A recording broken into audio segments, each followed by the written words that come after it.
நீங்க யார அதிகமா நேசிக்கிறீங்களோ அவங்க தான் உங்களை டக்குன்னு வெறுப்பாங்க. பிகாஸ் அதுக்கான ரீசன் அவங்க இல்ல, நீங்க தான். என்னன்னா, நீங்க கொடுக்கிற அந்த ஓவலோ, நீங்க கொடுக்கிற அந்த ஓவக்கியா எப்போ அவங்களுக்கு டிஸ்டர்பா மாறுதோ அப்பையிலிருந்து உங்களை வெறுக்க ஆரம்பிப்பாங்க. எந்த ஒரு மனுஷனுக்கும் லவ் தேவையில்லை, கியா தேவையில்லை, ஃப்ரீடம் இல்லாம. புரியுதா? ரிலேஷன்ஷிப்ல கண்டிப்பா கேப் இருக்கணும், அப்பதான் லவ் ஸ்ட்ராங் ஆகும்.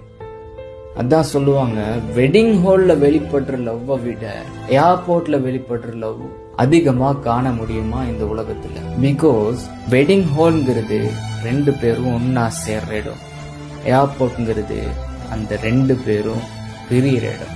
அதனால எப்பவும் நீங்க அவங்களுக்கு அவைலபிளா இருக்காதீங்க, அவங்க எப்பவும் உங்களுக்கு அவைலபிளா இருந்துகிட்டே இருக்கணும்னு நினைக்காதீங்க.